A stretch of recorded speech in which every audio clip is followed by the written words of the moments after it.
Hello students.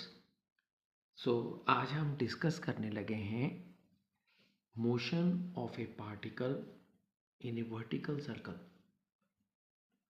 हमने एक uniform circular motion पढ़ी थी।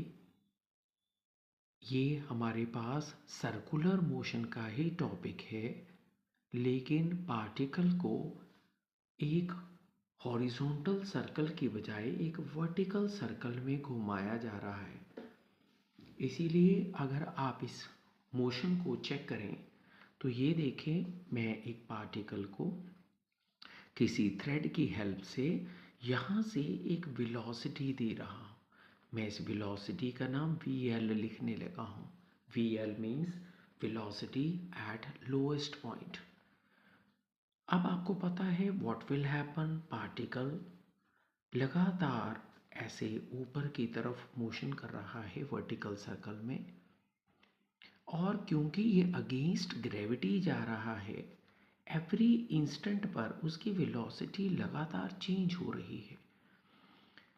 ये पार्टिकल कभी ना कभी इस पॉइंट पे पहुंचेगा। डेफिनेटली स्पीड फिर बदल चुकी होगी। मैं इसे वेलोसिटी एट मिडल पॉइंट लिख देता हूँ। फिर ये पार्टिकल यहाँ पहुँचेगा। मैं यहाँ पर वेलोसिटी को हाईएस्ट वेलोसिटी लिख देता हूँ। लेकिन इन चीज़ों को ध्यान से देखें। जैसे जैसे पार्टिकल वर्टिकल सर्कल में घूम रहा है, इस बार उसकी स्पीड जो है वो लगातार चेंज हो रही है। In upward motion it start decreasing, but downward motion में फिर बढ़ेगी। मोर ओवर इस पार्टिकल के इस पॉइंट का ध्यान रखना, एट हाईएस्ट पॉइंट। अगर हम इस पॉइंट को चेक करें तो इस पॉइंट पे किसी भी हालत में आपके पार्टिकल की हाईएस्ट पॉइंट पे वेलोसिटी ज़ीरो ना हो जाए। क्योंकि अगर आपकी पार्टिकल की वेलोसिटी इस पॉइंट पे ज़ीरो हो गई तो ग्रेविटी के कारण ये पार्टिकल यहाँ से नीचे गिरेगा, वो आगे नहीं जाएगा। इस चीज़ को हम बार बार कहते हैं, एक वर्ड, लूपिंग द लूप। अगर आप चाहते हैं कि पार्टिकल अपनी लूप कंप्लीट करके इधर आए, सीधा ना गिर जाए, इधर आए, तो ये तभी पॉसिबल है अगर हाईएस्ट पॉइंट के ऊपर आपके पार्टिकल की स्पीड जो है वो किसी भी हालत में ज़ीरो ना हो जाए। क्योंकि यहाँ ज़ीरो होना एक रिस्क हो सकता है कि पार्टिकल बस सेमी सर्कल में घूमा और फिर नीचे गिर गया, जबकि हमें एक वर्टिकल सर्कल पूरा करना है।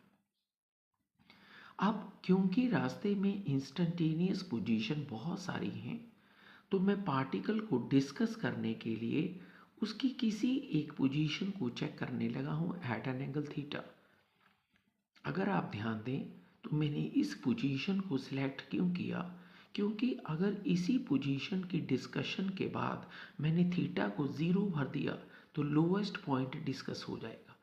अगर मैंने इसी थीटा की डिस्कशन के दौरान 90 भर दिया तो मेरे पास velocity at middle point discuss हो जाएगी।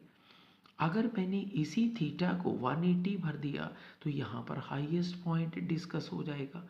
हमारे लिए सारे पॉइंट इकट्ठे कवर हो जाएंगे। हम किसी भी इंस्टेंट के ऊपर पार्टिकल का एक थीटा डिग्री नाम के जर्नल पॉइंट पे पहले डिस्कशन करेंगे। Look at the point P।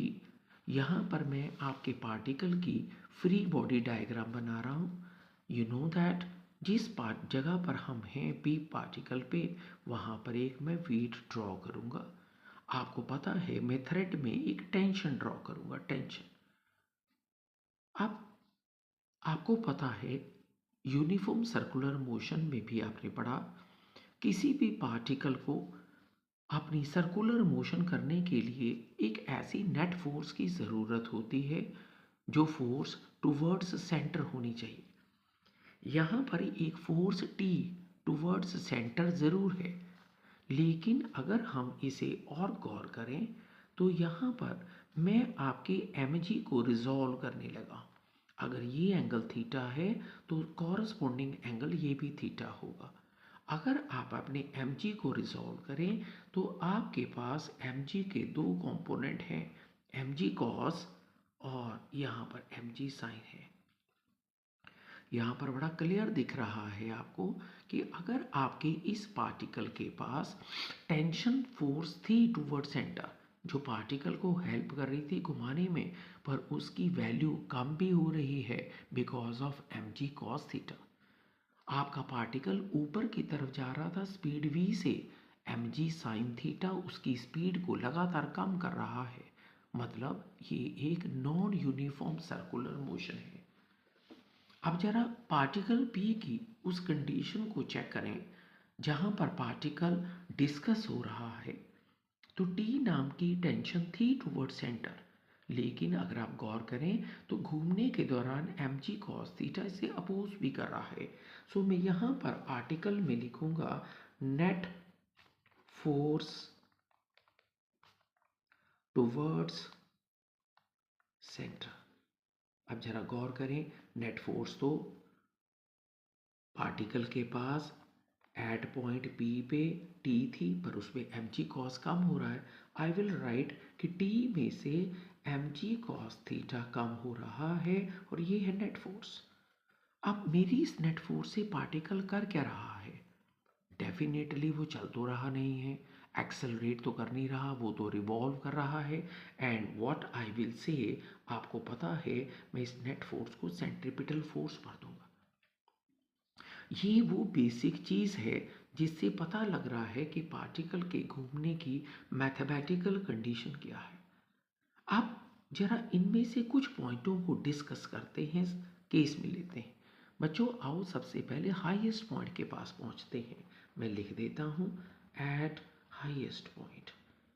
अच्छा बताएं, अगर हम हाईएस्ट पॉइंट के ऊपर हैं तो फर्क क्या है?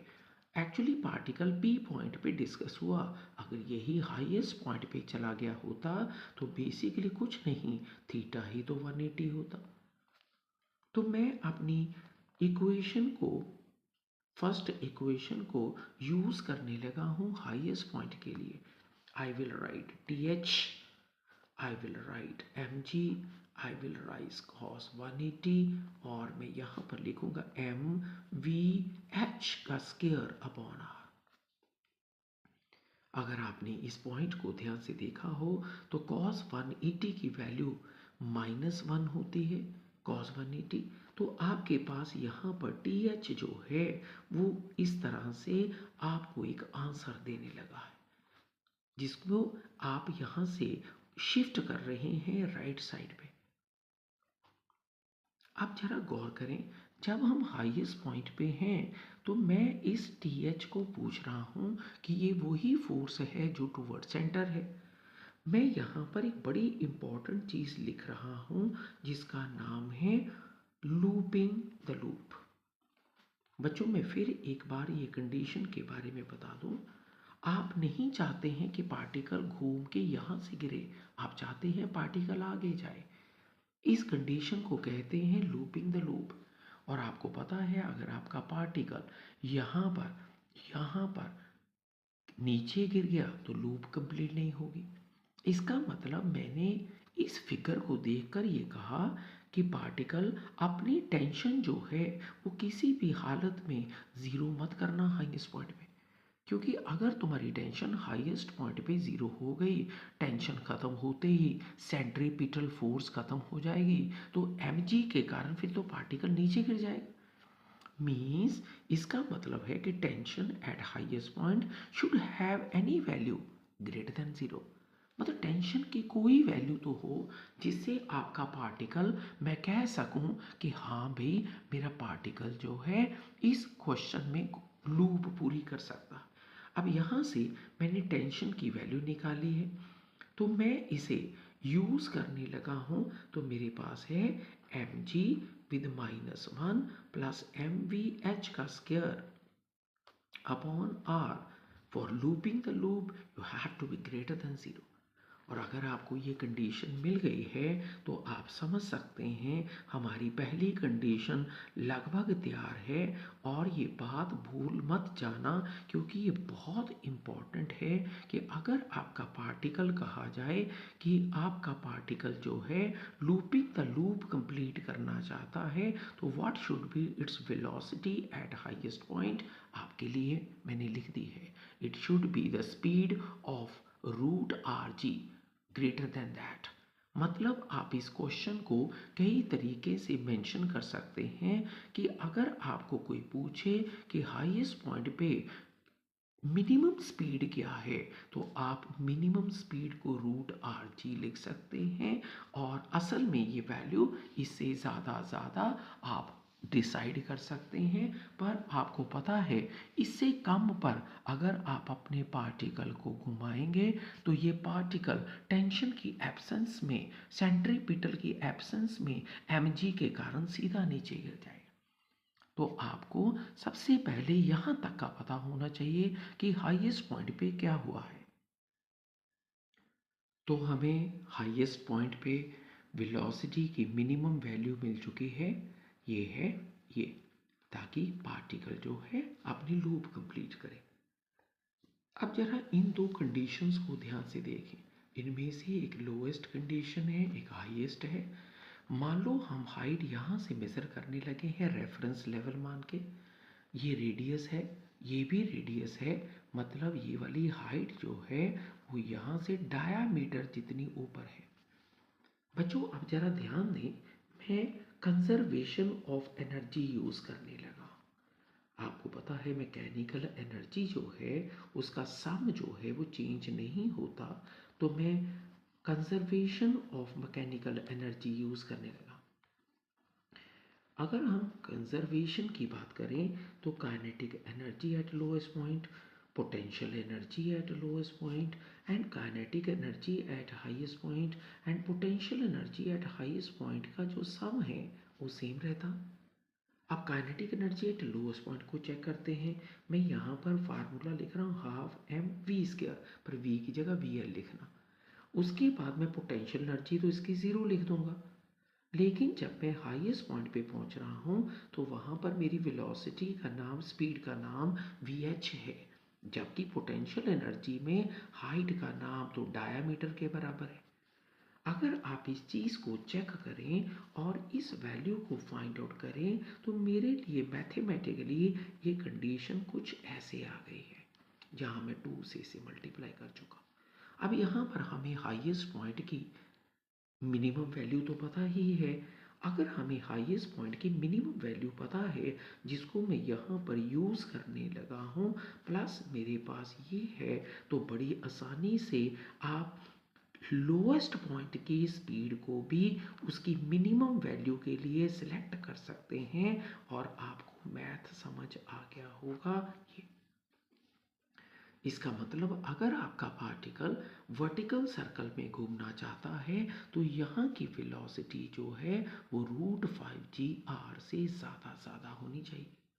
आप इस वेलोसिटी को एट लोएस्ट पॉइंट को ऐसे भी लिख सकते हैं आपके पास। सो आप किसी भी पॉइंट को यहाँ पर अलग अलग वेलोसिटीज़ के लिए कैलकुलेट कर सकते हैं। मोर ओवर एग्ज़ाम या कंपटीशन में दो बातें और बहुत पूछी जाती हैं। वो है, उनमें से एक बात ये भी देखना बच्चों, जब आपका पार्टिकल लोएस्ट पॉइंट से गुजरा तो यहाँ का FBD बनाने लगा हूँ। यहाँ पर फ्री बॉडी डायग्राम में ये mg है, ये टेंशन है एट लोएस्ट पॉइंट। बच्चों हाईएस्ट पॉइंट के ऊपर अगर मैं ड्रॉ करूँ तो ये टेंशन है एट हाईएस्ट पॉइंट और ये है mg, वो भी नीचे बनेगा। अब सबसे पहले इस डायग्राम में देखें एट लोएस्ट पॉइंट। अगर आप लोएस्ट पॉइंट को चेक करें तो मैं यहाँ से लोएस्ट पॉइंट की डिस्कशन करने लगा हूँ। अब लोएस्ट पॉइंट पे TL चाहता है कि मैं सेंट्रीपिटल का कारण बनूं, लेकिन mg उसकी वैल्यू को कम कर रहा है। और क्योंकि ये नेट फोर्स टुवर्ड सेंटर है, मैं यहाँ कुछ लिखने लगा।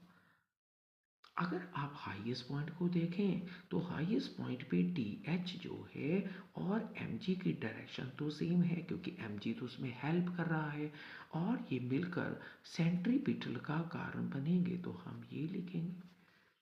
यहाँ पर एक बात देखनी बहुत ज़रूरी है, क्योंकि ये बहुत बार पूछी जाती है कि आओ इन दोनों टेंशन्स का ज़रा डिफरेंस चेक करके देखें। तो बच्चों मैं टी एल की वैल्यू लिख रहा हूँ, जिसका नाम मैंने यहाँ पर मेंशन कर दिया है।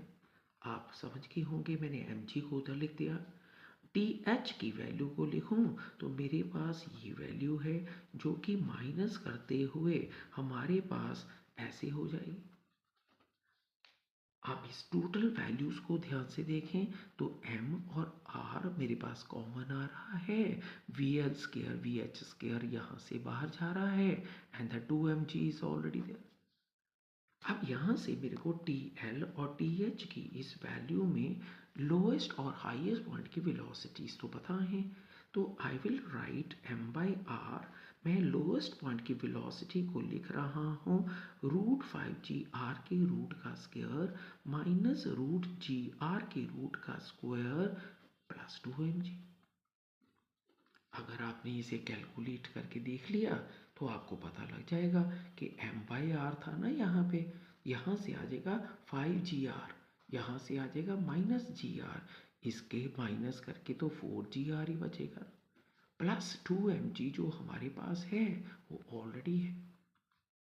यहाँ से अगर आपने r काट लिया तो आपको एक बड़ा ही शानदार यहाँ पर एक रिलेशन मिलेगा कि जब भी हमारा पार्टिकल वर्टिकल सर्कुलर मोशन में होता है तो कोई आपसे पूछे कि टेंशन एट लोएस्ट पॉइंट और हाईएस्ट पॉइंट में कितना डिफरेंस होता है, तो आपको यहाँ पर पता लग गया होगा ये है दिस वन। अगर आप इसको ये वैल्यू को चेक कर लिया है तो ये है 6mg, बहुत इंपॉर्टेंट, बहुत इंपॉर्टेंट। एंड आप कह सकते हैं 6 time the weight of the body.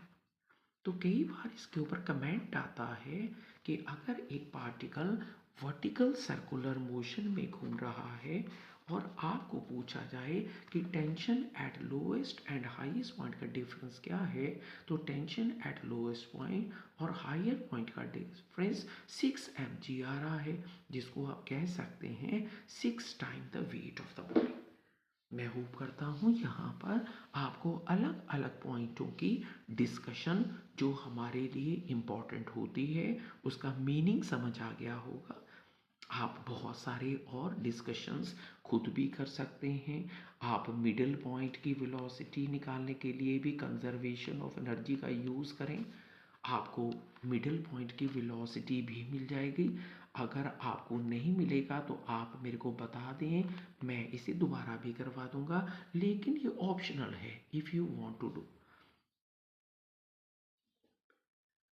Suppose आपको एक खास तरह का क्वेश्चन जो इसमें काफ़ी पूछा जाता है, आपको एक क्वेश्चन पूछा गया कि ये मेरे पास एक स्मूथ इंक्लाइंड प्लेन है बच्चों, और इस स्मूथ इंक्लाइंड प्लेन के एंड में यहाँ पर एक हॉलो स्मूथ पाइप है, और यहाँ से वो आपको इस पाइप का डेफिनेटली रेडियस भी दे देंगे। अब क्वेश्चन क्या होता है इसमें, जनरली पूछा जाता है इसमें क्वेश्चन क्या होता है, वो आपसे पूछेंगे कि अगर आपने पार्टिकल को यहाँ से ड्रॉप किया या रिलीज किया तो आपको पता है पार्टिकल लगातार नीचे आएगा बच्चों, पार्टिकल लगातार नीचे आएगा और यहाँ से चढ़ के ऊपर की तरफ भागेगा, लेकिन शायद शायद ये ज़्यादा ऊपर ना जा पाए। अगर आप पार्टिकल को थोड़ा ज़्यादा हाइट से रिलीज करेंगे तो क्या होगा, पार्टिकल और ज़ोर से नीचे जाएगा, हो सकता है काफ़ी ऊपर जाए, लेकिन क्या पता यहाँ से वापस आ जाए।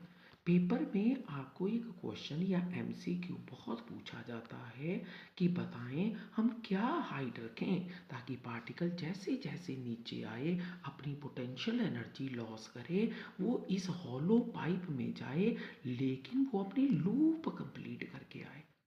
ये बहुत बार पूछते हैं कि what should B this minimum height so that particle loops the loop. क्योंकि अगर आपने हाइट छोटी रखी, पोटेंशियल एनर्जी कम रखी, तो हो सकता है पार्टिकल यहाँ से वापस आ जाए। लेकिन अगर आप पार्टिकल की हाइट बढ़ाते जाएंगे तो डेफिनेटली पार्टिकल काफ़ी ऊपर जाएगा। आप इस चीज़ को समझने के लिए ध्यान दें, पार्टिकल को मान लो आपने ए से रिलीज किया है, आपने मैथमेटिकली पढ़ लिया है कि पार्टिकल लूप तभी कंप्लीट करेगा जब वो लोएस्ट पॉइंट पे अपनी वेलोसिटी को √5 g से ऊपर ऊपर रखे, जो कि अभी आर्टिकल का एक ऑप्शन था। अब इस क्वेश्चन में ध्यान दें, पहले पार्टिकल लगातार नीचे की तरफ जा रहा है। आप यहाँ पर लिखेंगे लॉस इन पोटेंशियल एनर्जी हुई है। आपकी ये कंजर्वेटिव फोर्स की एनर्जी कह रही है कि पोटेंशियल एनर्जी लॉस हुई है, तो डेफिनेटली गेन भी तो हुआ होगा काइनेटिक एनर्जी का। इस क्वेश्चन में आपकी पोटेंशियल एनर्जी जो लॉस हो रही है वो mgh है, लेकिन जो काइनेटिक एनर्जी गेन है, आप चाहते हैं कि पार्टिकल लूप पूरी करे, तो आपको सबसे पहले ध्यान देना है वेलोसिटी जो लोएस्ट पॉइंट पे पहुंची से vl लिखना है। और आपको ये भूलना नहीं है कि ये वेलोसिटी की मिनिमम वैल्यू इतनी नहीं रखोगे तो पार्टिकल नीचे तो पहुंचेगा, घूमेगा नहीं। हम तो चाहते हैं घूमे। अगर आप इस कैलकुलेशन को करके देखें तो आपको एक बहुत शानदार रिजल्ट मिलेगा जो कि काफ़ी काम आता है। तो कोई आपसे पूछे कि बताएं किस हाइट से हम रिलीज करें ताकि पार्टिकल लूप कंप्लीट करें, तो जो भी ये रेडियस है उसका 2.5 टाइम्स कम से कम हाइट होनी चाहिए। ये आंसर आपको डायरेक्ट याद रखना है, क्योंकि अगर आप ये हाइट इस सर्कल के रेडियस से 2.5 या उससे ज़्यादा रखेंगे तो आप क्या देखेंगे, पार्टिकल जो है वो बड़ी आराम से लूप कंप्लीट करके बाहर निकलेगा। और अगर हाइट इससे कम हुई तो डेफिनेटली वर्टिकल लूप कंप्लीट नहीं होगी और ये पार्टिकल अपना सर्कल क्लोज नहीं कर पाएगा। होप करता हूँ आपको इसके कुछ मेन पॉइंट क्लियर हो गए हैं।